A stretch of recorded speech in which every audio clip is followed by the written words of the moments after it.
Hello, everyone. Why do I look like I'm like 85? I mean, You're 85 is a great age. Yeah. Hi, my name is Waylon, and I'm the founder of Elephant. And I'm Kelsey. And what's your last name? Lewis. What's mine? What is your last name? Lewis. I took your Wow. name. You did. And You took it and ran with it. in honor of Melania Trump, I'm wearing this hat so that it's hard for Kelsey to kiss me. Yeah. And we got married a few months ago. We're doing a video with Anjie Cho, who has become one of my favorite guests, because she's an expert in an area that I only know enough about to be dangerous regarding. That was a long sentence. And that is love, and that is Feng Shui. All right, here we are. So we're going to talk about the new year and love and Hey, we did it. Anjie. You're like my fairy godmother, even though I'm probably much older than you. No, you're not. We You're won't go over our ages.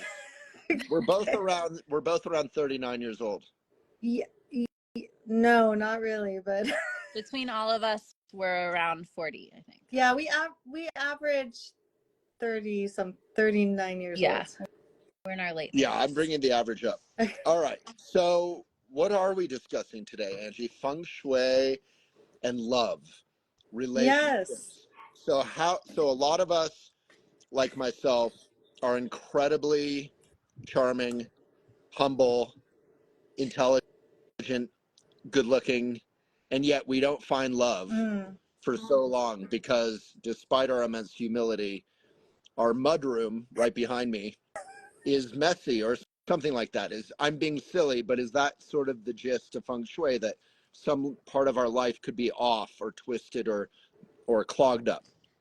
Well, I think that everyone has their own specific reasons for their challenges with their love life, because obviously it's very complicated, or else everyone would be in the perfect relationship, right? But I think that when we talked, it was a year and a half ago or so. I think that's about right. Yeah, we looked at doing a feng shui of your home, and one thing we can look at in someone's feng shui in their home layout is to see if there's something that can be, blocking or not allowing for a partnership in their life. And that doesn't mean that everyone with this situation can't find a partnership, because sometimes they don't have problems. Some people, some people that are always in a relationship, they never have problems like finding a partner, or they have a great relationship. That's not the thing they need to work on in their life. But for you, when we looked at your house, we laid the Bagua mandala on your home, which is like a feng shui tool. And I was like, well, I know what you didn't even, I don't think you even mentioned you wanted to work on finding a partner, but it came up in the conversation, and I knew from like Probably all because your I'd mostly given up. I mean, I honestly, I hadn't totally given up, but I felt like pretty, I was 48, 49. I felt,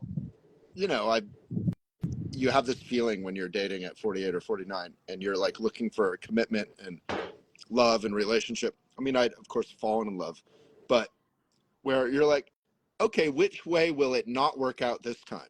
Yeah. You're like waiting for the other shoe to drop. Right.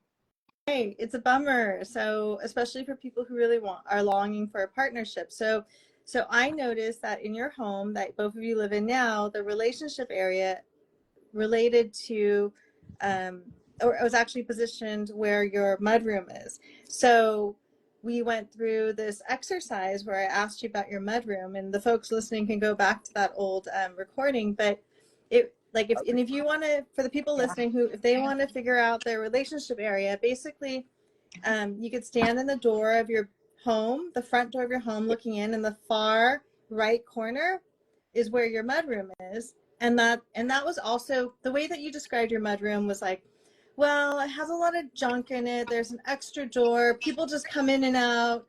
I just pile stuff there that I don't need to, that I don't want to think about. And the mudroom, like for a lot of people, it's probably the situation where you use it more than you use your formal entrance, Mm-hmm. which is also an issue that you and Kelsey and I are always like, let's go through our front entrance just to make sure we have good feng shui Anytime we're going. entering like the front of the house, we always try to do that instead of going around the back. Very good. But You've been listening. Mudrooms are like where we bring our bags, you know, our backpacks, our you know, our groceries, our jars that we mean to recycle but don't get to it, or you know, whatever it is. Mm-hmm. So things accumulate a little bit. Boots. Yeah.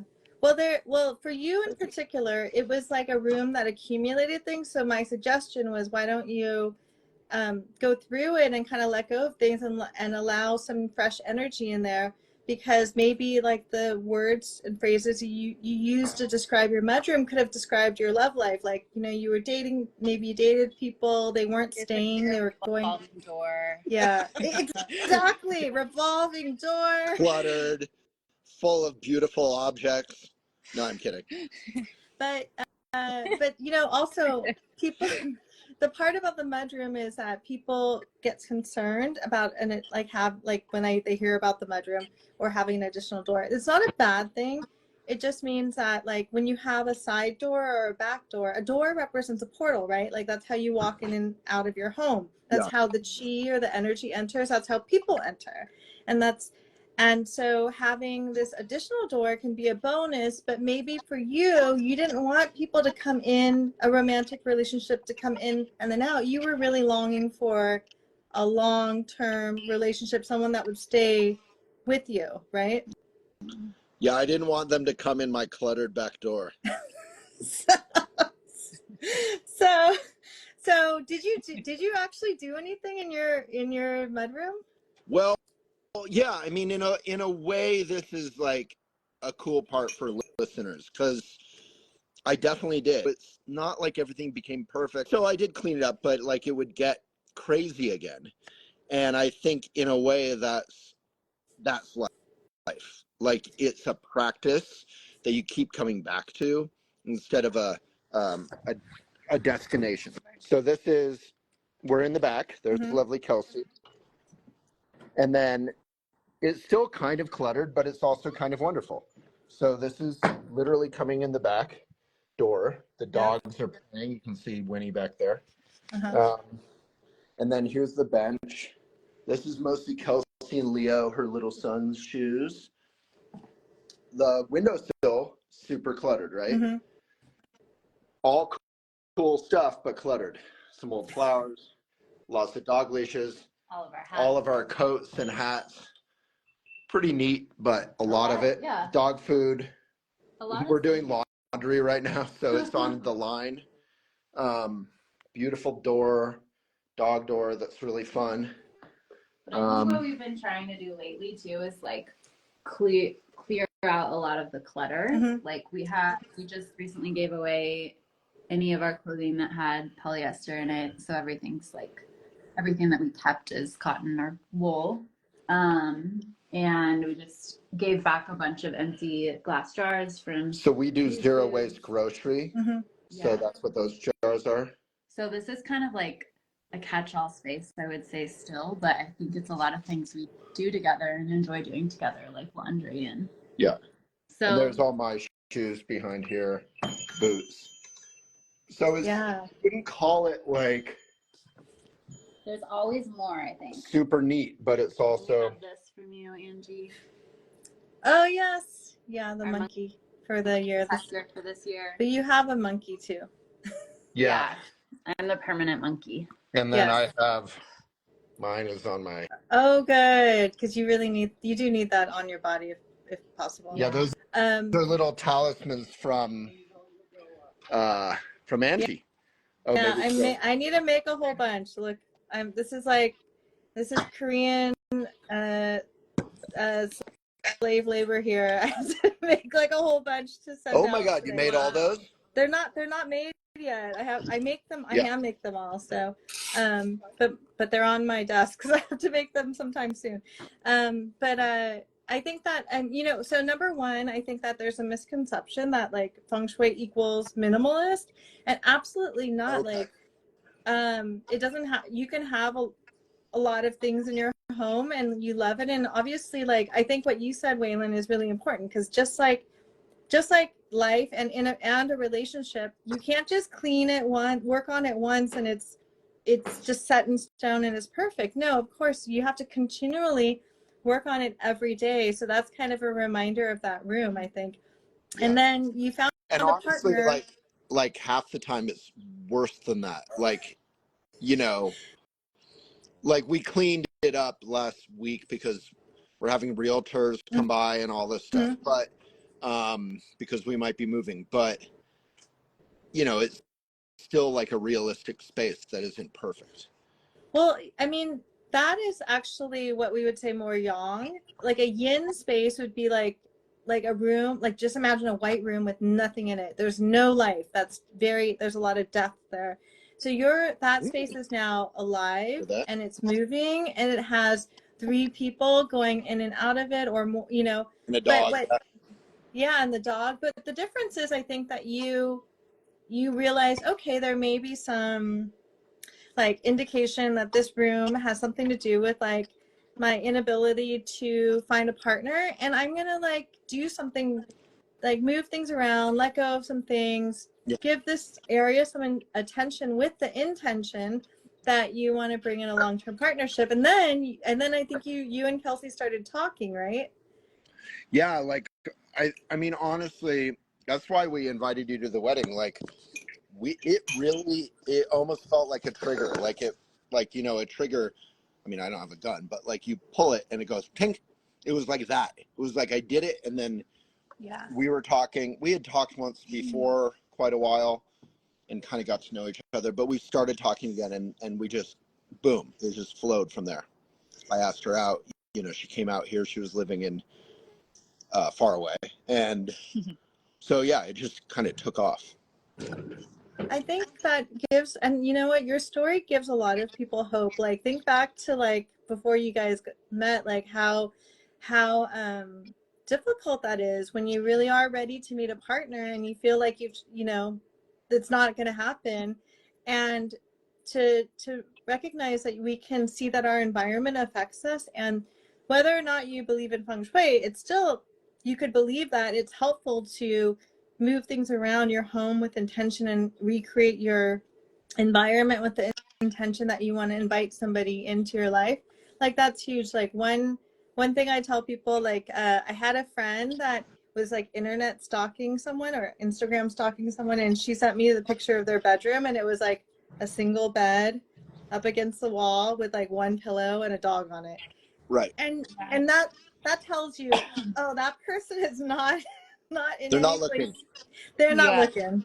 Yeah. When you bought this house 17 years ago or so, what was because you had envisioned, space for a family and for eventually, you had a patient wait, definitely, but like for eventually welcoming in a partner and eventually children, which you kind of got right off the bat with me and Leo. But my mantra was with Gene and RC, who work on my house, this elderly couple who works on the house. They're incredible crafts people.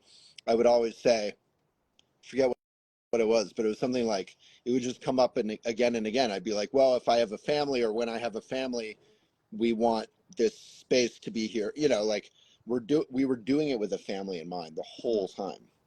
And now they adore Leo. And yet it felt like, honestly, it felt impossible. It felt, at a certain point, I'd fallen in love, I'd had serious relationships, but it felt like, how you have that checklist of like things you want, compatibility wise or common interests wise or whatever.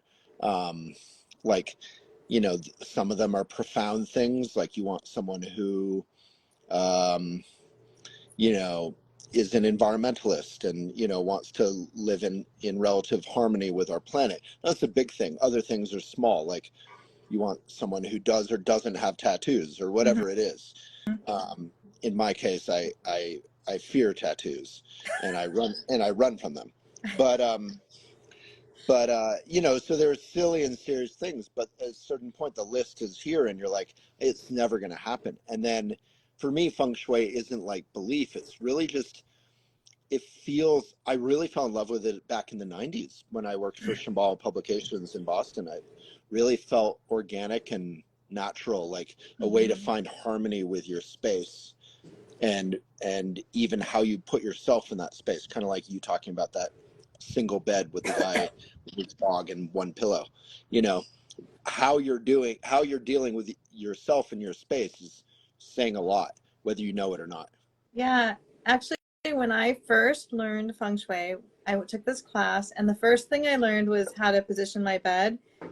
And I had my bed up against, like, it was a roommate situation. It was a bed up against the wall, and it was not in the best position. And so what I realized when I learned, so I moved my bed to the commanding position. So basically, so I could see the door, and then I had space on both sides of the bed because I had my bed pushed up against the wall. Because, you know, when you're in your 20s, you're like, oh, that you're in a roommate situation, you have the most space like that. But then I realized, like, I didn't create a space to invite a partner. And then, like, I had my own epiphany. I was like, oh my gosh, all my boyfriends had been sleeping on the inside, and they're like, I was like trapping my boyfriends, you know, because nobody wants, I mean, it's very practical. Like, who wants to sleep on the inside, right? And that's like a very basic feng shui tip. If you want to bring in a partner, make sure you have a space for them, which can translate to, do you have space on both sides of the bed? Do you have like a nightstand on each side of the bed? They don't have to be matchy, but is it equal, or is it like really, are you making it really difficult for like a partner, like, to come into your life? Like, you have one nice pillow and one like crappy pillow. Like, what does that say, right? Right. Yeah, I mean, even today, I have a really beautiful bed, but Kelsey sleeps on the floor, which is really, no, I'm teasing. No, I was thinking of our bed. We have a beautiful, like, huge California king bed because I'm tall, so I like long and wide. And we have, you know, like last time you were saying we should have a headboard. We use these big organic pillows and this beautiful antique Japanese quilt sort of as a headboard in a way, but we don't have a formal headboard, which Kelsey's always talking about. I always keep my eyes open for one that's big enough. Yeah. And we'll definitely have one where we move. And then, you know, we only have narrow spaces on both sides to get to the bed, or you can jump on the bed because it's such a wide bed. So I wonder what that sort of says about the space. But we both have nightstands, and we both have lamps and, you know, books and all that kind of stuff. Well, it sounds balanced. You know, if you don't have, you're doing the best you can. If there's only a narrow amount of space, it's not that one person has more space than the other. See, that's where there's an imbalance. Like, I've seen partners where one partner has like a tiny little something, and then the other partner has like a lot of room, right? And it's not comfortable for the other person. Yeah, Kelsey has a little less space, but it's spacious. Yeah, it's tall. And I have under the original wide space, but it's slant. Literally like it's under the original. Yeah, the original roof to the house. Yeah, it's a really creative. We could show you. It's a really creative, cool space, but yeah, it's a little funky. You know, it's an old Victorian house. Yeah. But well, it sounds like you've kind of balanced it. Like, one person has more spaciousness, and then one person might have a smaller area to walk, because each room is different, so it really depends. But I think that's a key to kind of notice, like, notice that there is a balance, and notice when there is an imbalance that's happening over and over again. So like say a couple is dating, but they don't live together yet, and you know, the other person, like, you're always staying at someone's house, but they're not making the space for you. And that speaks 1,000 words, right? Totally. What about, we're doing this one in honor of Valentine's Day. We're releasing the video and podcast pretty soon. What about, one thing I appreciate and love about you is not only Feng Shui, but there's like a Shambhala or meditation Buddhist connection. So what's the meditation or mindfulness or, you know, caring, compassion aspect of Feng Shui that well, that's my question. Okay, so like, what's a connection that we can make for romantic partnerships? Well, Yeah, I was trying to put all three together. Thank you. But I mean, like Feng Shui, again, isn't just an ancient art that is appropriate for modern times, but there's a meditation or mindfulness angle. And then we're talking about all of that in view of love and relationship. yeah, I think that, you know, sometimes, and this, there's nothing wrong with this, but there's a lot of people that come to Feng Shui for very, like, there's not much depth to what they're looking for. They're just like, can I use it to make money and to find a partner? But we all know that if it were that easy, it would be that easy, right? So there's an invitation to really unpack and go deeper. So I'll just pull up the Feng Shui map. This is mirrored, but this pink area is like, it's mirrored. But the pink area is the relationship area, but it's actually directly related to the knowledge area. So, because they're across from each other on the mandala. So it's really important for people to remember, like, it's not that simple. Like that sometimes in order to attract a partner, you have to work on yourself first. So, and also that area, that's the relationship area, that's your mudroom area. There's many different layers to that. It's not just about finding a life partner. It can be your work relationships. It can be the relationship with your mother. It could be Kelsey as a mother. It could be how you know, different, like how you show up as mother, your relationship as a mother, how you mother things. If you can receive help as a mother, it's also your internal organs. For me, so yeah, there's any tips. There's a lot there. So it's like, it's related to your internal organs, your reproductive organs. It's related to also like that soft, it's very yin. So how do you, in the I Ching, it's kun, so it's the most yin trigram. So it's like the most receptive. So there's a lot of invitation to look into like, so there's definitely people listening that maybe are in a relationship only. So they're like, well, how can Feng Shui help me if I'm already in a relationship, right?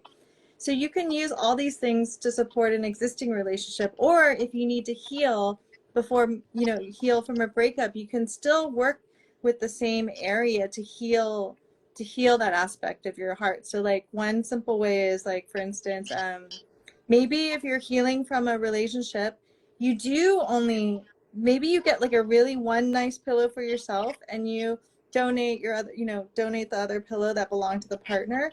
Maybe you clear the space. You know, one important thing too is to see what's under the bed. Like if you have like anything in your home or you're around your bed that's related to your ex, that's a way to kind of start to let go as well, like during a breakup.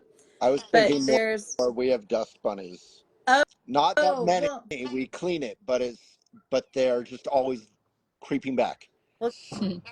Well, I could ask you a personal question. I could tell you, if you're looking to have another kid soon, don't clean up the dust bunnies. Don't clean up the dust bunnies. Oh. Really? Maybe that's why they left them.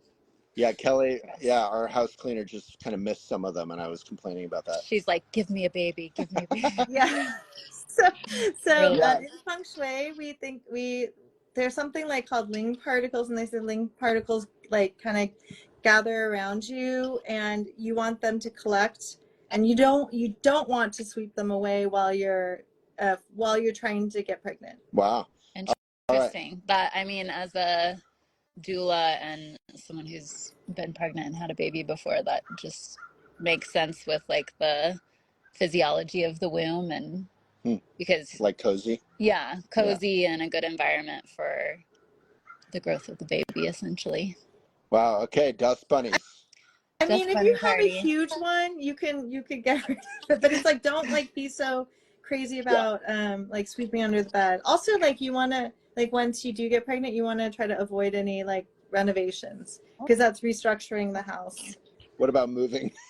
Well, I think moving is different than restructuring is like taking apart your body, you know, and doing surgery on your body in a sense.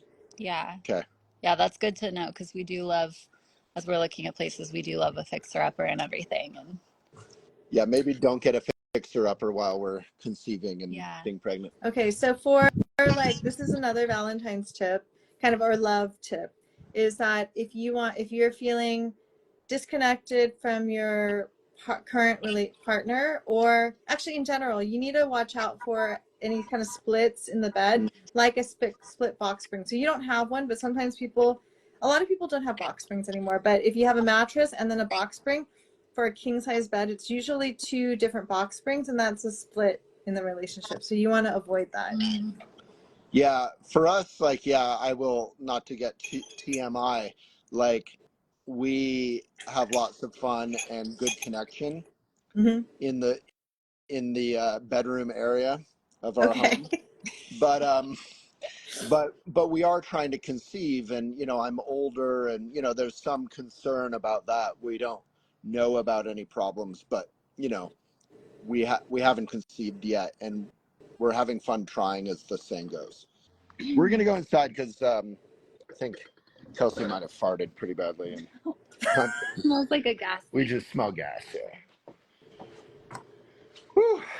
What else would be helpful for folks in terms of? I mean, anyone can ask questions, but in terms of Valentine's, Feng Shui, mindfulness, meditation, all that. Well, I can give some tips. So if you're looking for a partner, definitely, like what we talked about, make sure you have space on both sides of the bed. Make sure you don't have a twin bed, because that means you don't have any space. Okay. And you want to try to have that equal spacing for that balance. And even if you're single, you could still do this, because you want to eventually make space for a future partner. But at the same time, it also balances your yin and yang, right? So it balances your masculine, your feminine, and all these other aspects that don't necessarily have to relate to finding a partner. And then for folks who are not in a partnership, sometimes that Valentine's Day can be a little bit, a bummer. And so there's some things that you could just do for self-care and self-love. So in Feng Shui, we look at the elements, and there's an element called the earth element. And the earth element is like Mother Earth. It's very supportive, it's stable, it's nurturing. So sometimes people can bring in more earth element at this time to kind of, if you were feeling how Waylon was feeling like a year and a half ago, or 2 Valentines ago, right? Maybe you want to soothe yourself and support yourself a little bit more. So ways that you could do that is you can bring the earth element into your home or into your, environment by like the colors. So like, for instance, the colors of earth element are yellow, brown, and earthy tones. So you can either start wearing those, or you could wear like maybe earthy crystals, like fancy jasper, or you could also or put them near your bedside table for support. I also really love like rose quartz, which is pink, which is also like soothing for the heart. And you could get one to kind of work on yourself, or you could do 2 to work on a new partnership or an existing partnership. But other ways you can bring in earth are like bring in a rug. Like a rug is flat and rectangular, which is earth element, which is also like very stabilizing and grounding. Like put that under your bed or something. What's the earth element for if you're single? Earth element in general is like supportive and nurturing. Just like when you're walking, you always know that you're connected to the earth. Or like, when we meditate, the first thing we do is take our seat and connect to the earth and allow the earth to hold us, right? So, she's always there to support us. When we go out walking, we don't worry that the floor is going to give out underneath us. So there's always this constant support that Mother Earth is offering us. So to really to acknowledge that and to know that you're not alone is really a supportive thing to do, especially if you feel very lonely on Valentine's Day. Yeah, that would be my follow-up question. Thank you for that wisdom. To Molly or whoever asked that, is about being single, is if you want to be in a relationship or not, because that's very different. Like being single, like me and my best friend for many years, we both would say, we're pretty happy being single. Like obviously we both expected to be in love and married and all this, but we have a good life. We like our community and our life and our home and our mission, So we're kind of okay with it, you know? Yeah, Ways, and that's okay. yeah. Yeah, so if someone wanted to just work on their self-care, they could still work on, again, that relationship area and just focus on the aspect of taking care of themselves. Like you could figure out the relationship area of your bedroom, just like stand in the door of your bedroom looking in, and the far right corner is the relationship area. And you could just look at like either what's there. What do you guys have there in that We corner have of your... our hearth. We have fireplace. a little electric fireplace. Oh, that's so cute. It is really cute. Yeah, and we have some cozy chairs around it. Yeah, cozy armchairs and a rocking chair and a big rug around it. Yeah, it's very Yeah. fiery. And beautiful views, like beautiful. Oh, Right. Oh, that's wonderful. That's a really good thing to have in the relationship We area. can And if it... show you. Okay. Do you want to see the bedroom? Yeah. I don't know how much we made our bed. She made the bed, but you know. I made it loosely to Yeah. go play with the dog. But yeah, we still have some Christmas stuff up down here, which is kind of funny. It's like hard to move on. See our eco Christmas trees? Oh, I love Yeah, they're it. really you have fun. two These of are all them. Nice. 3. Great. Oh, 3. Yeah. So the folks, like, if they want to work on their relationship area, they could put something there that represents, like, they can dedicate and carve out that spot and to see what's going on there, and they could either focus that area on their self-love or on inviting a partnership. So this is the bedroom. You were saying stand in the doorway. Okay. And then over here, you see that electric fireplace. Ah, cute. Yeah, she's turning it on. It kind of glows more, not on camera, or when it's darker. This is Winfield's bed. Nice. Which is like a cabin. Nice little tent. Yeah. We also have one The of armchairs. the katas from our wedding over here. Nice. Yeah. Yeah. Big mirror. Books. Here's Winnie. Nice. And then Okay. there's the tree house and the big mountain. You know, the dragon energy, I think, is up there. Oh, right. Yeah. And then let me see your bed. This is the bed. Nice.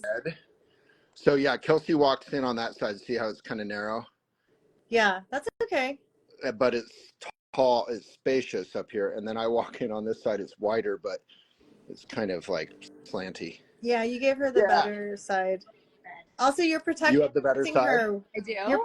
Yeah, because you're closer to the door, Waylon, so you're protecting her.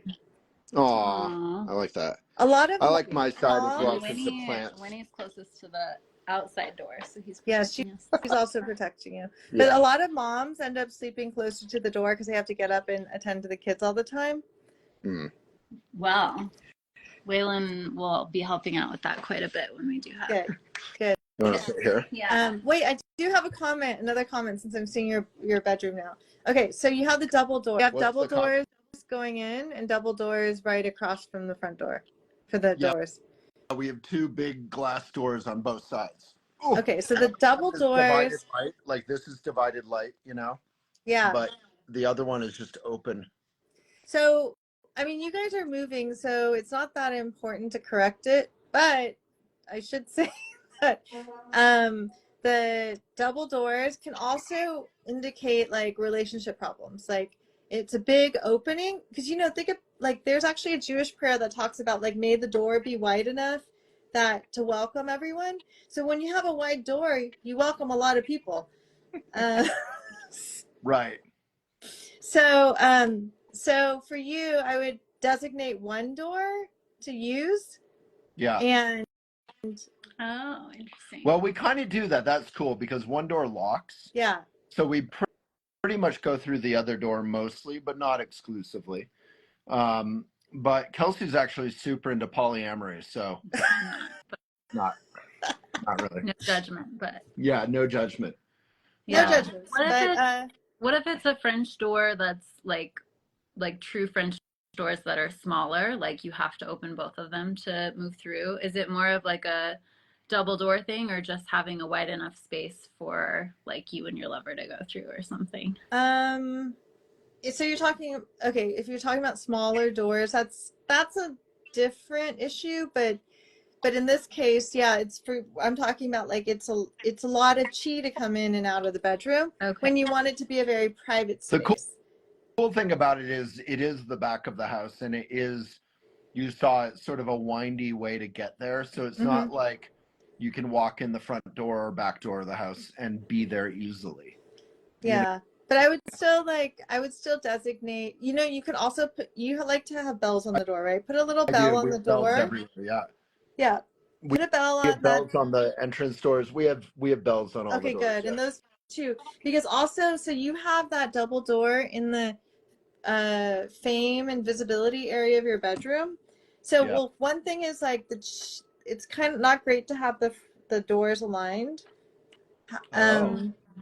So I remember that the shotgun shack thing is not good. Yeah. So if you can, you could hang up. I could send you one Feng Shui crystal ball from the ceiling, somewhere between the two doors. Crystals and like stained glass birds and stuff. Okay. Yeah, that helps. Yes, you have those crystals. Okay. And then on the other one that's behind me, there's a bunch of like stained glass too, partially for that, and partially so birds don't fly into the windows. Well, that's really good because we're, looking at some prospective homes, and like the one that we just looked at yesterday, it's like there's the front of the house, and then the front entrance is on the side of the house, and then it goes straight to a door that's on the side porch. So it is kind of that. Well, I was telling Molly we could do another follow-up call where we can look at like Feng Shui for a new home or Feng Shui for selling your home. But you should become a realtor. Get on Zillow with us. We need the Feng Shui realtor. Well, that would be so amazing.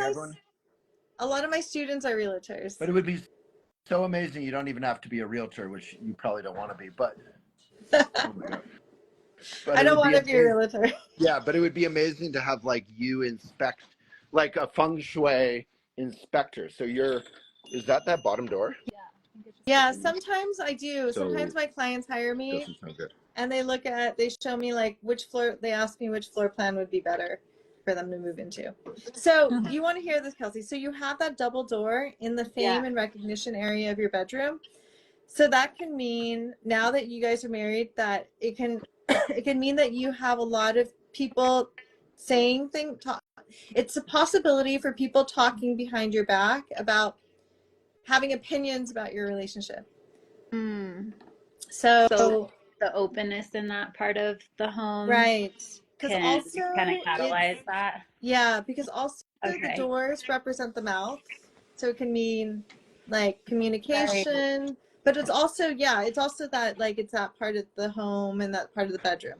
So you can, but you have the bells, right? So make sure there's a bell on both door leaves, with the intention that if people are going to say something, that you just know about it. Yeah. Everyone has an opinion about everyone else, right? So you're just more in everyone's viewpoint, like people could see you more because you have two big doors that go out to a also it goes down to, you can go downstairs from that location. A spiral staircase. Yeah, we also have really good curtains that cover the doors too. Good, but the bells are mainly the way, because it alerts you that and it also keeps, the bells will also keep those opinions at bay. Good, I like that. Yeah. Let them ring. Yeah, there's so many bells all over this house. It's really nice just practically because people come over all day long with their dogs to play with our dog. Yeah. And you hear the bells on the gates, open, and then someone's here. And people don't just come in the house. They're hanging in the backyard, but That's another question that I have is, like, we love having a sort of community-oriented home and people feeling like they can stop by, like, pretty much any time. And, we have the sounds of the bells on all the doors to know if someone's around or wants to hang out or whatever. And then there's also, like, more private times of day and private rooms and stuff like that. Do you have any tips on kind of how to balance that? Like, we usually like to kind of have cuddle and like intimate one-on-one time at the end of the day after the sun goes down, and every once in a while we'll have like friends over for a movie night or something like that. But like in the morning, if we sleep in or, you know, what have you, and like a play date comes over Wait, to what do play you with mean? Winnie, What have you? What are you getting what at? have you, ... comma. But do you have any recommendations on, I mean, especially since we're trying to conceive, like Yeah. how to sort of create sacred times in the day, or, you know, still keep a community feel for our house while also really like honing in on expanding our family and kind of the sanctity of that? Yeah, I actually think that's a really important question, because I've worked with someone before who, you know, their parents, and this, you know, they're older now, like our age, but their parents had like a really open home too. And actually, one of the siblings tells me, like, even as an adult now, that she has nightmares of running around the home trying to lock all the doors, because Wow. it could also be unsafe for a child, right? To have different people coming into the home. That said, because it was great for the parents, but maybe not safe for the children. So, I mean, it's something that, I'm just going to be honest, it's like something to consider. So maybe it is like having having times where like you go around and you have doors locked, and like this is your home at this, and it creates a place of safety. Like maybe they're all connected, like, you know, Wi-Fi locks or something. But you're open at a certain time, because just because I know this, it can be, because it could feel like the most important thing in a really helpful situation for parents, but we don't know if it's going to feel the same for a child. Yeah. Yeah. We do. I think, you know, in our case, we feel physically safe. You know what I mean? Like, and we do lock the front and back door generally, I think, when we're home, or at least 5 p.m. or something. But I think Kelsey's point is like people come in the backyard with their dog to play, starting at like 8 a.m. or whatever sometimes, and maybe a little later. And yeah, if we're still being kind of intimate and quiet and romantic, you know, that's a little bit jarring. Yeah. Well, it could be like just simply like creating communication, like through signage even. Yeah, I know. I was thinking of like the old school, like sock on the door move in college, where, you know, you could even say like, even during like ovulation time or something like that, which, is, you know, like kind of honor the morning time and honor the evening time, and you don't know what you're going to get in the middle of the daytime. Dogs are welcome after 9 a.m. while Kelsey's ovulating. Yes. We'll put up that sign. Yes, you have to have clear boundaries. Yeah. I love that sign. Yeah, and I think, you know, Kelsey's being really lovely about it. But like, I think that scenario where I'm very relaxed with like people coming in, I'm like, oh, okay, well, we'll just roll with it, you know? And that's an area where she goes from feeling very intimate and relaxed to feeling it's a bit jarring sometimes. Yeah, I agree. So you just have to communicate that the boundaries are no longer the same anymore. We could have a water pistol and just at them. They come in. Yeah, but even just like you know, office hours are open, office hours are closed, you know? Yeah. Winnie is open for dog days. Yeah. That would be so cute. Dog playtime available, dog, you know, and then just that way, like everyone gets the memo. You just put it on the door. Hopefully people will get it. And then maybe it is like having the doors locked so they can't come in until no you're one ever open. comes in. Oh. No one ever comes in the house. They knock, or they. No, they don't even knock. They're just in the backyard. Oh. Yeah. The thing is, our bed is on the back, so there's a level of like, even if they can't see or there's none of that, there's a level of like someone's playing in the backyard with our dogs. Oh, it's and distracting. We're just upstairs. Yeah, you know, it's not exactly romantic. No. Oh, anyway, I just thought of one other romantic. That was a very specific challenge. Do you have any you don't have, okay. It's not great to have pictures of family in the bedroom. We have a big mirror and Like we have a picture of your mom somewhere. we have a picture of Jimmy Carter. Yeah, Jimmy really gets us going. Yeah. Well, you know, because like that's also like for you guys, like I just did like I just looked at someone's house for apartment therapy, and they had a picture, I think, of their mom like facing them on their dresser. Awkward. And it's like, yeah, it's awkward, No, Mom right? So like avoid see family pictures. No, we're not.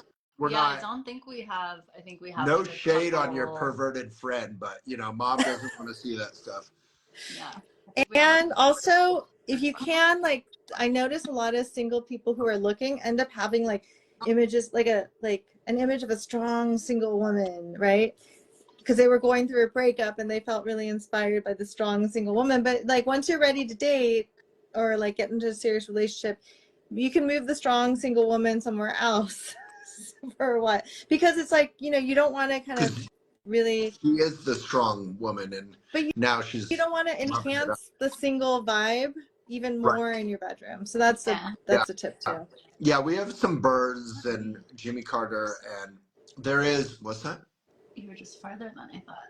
Oh, there is a photo of my mom, but it's on the other side of the bedroom and it's not facing anyone, but we could still meet. It's inside of the bookshelf, but we could still like move it. Yeah, maybe it's better somewhere else. Although she is pregnant in that photo. Oh. Yeah, she's pregnant with me. Yeah. But yeah, we'll move that out of there. No mom in the bedroom. No moms in the bedroom. Mom in the bedroom. So I could if you there is a fertility feng shui cure, but it's like really, it involves like things under your bed and stuff and moonlight. You could do. Oh yeah, well we can definitely get into it. I ovulate on the full moon, and I don't know if it's a feng shui thing to have a light on during that time in another room, but I've heard that from like some herbalist friends here. Oh we no, have I haven't heard moonlight, that. which is really nice because we have skylights, so we have moonlight directly on our bed. All right, well, you have been so generous with your time, and I always love your warmth and your wisdom, and thank you so much for helping me find this lady. Aw, yeah, thank you, Angie. You're I remember welcome. like right after maybe your guys' call and you told Angie that we had started dating, you were like, when's the wedding? And then it actually happened like 6 months later. Yeah. Congratulations again. Well, have a wonderful day, and thank you so much. And don't clean the dust bunnies. All right, deal. Okay. Yes, Bye. okay. Bye, Angie.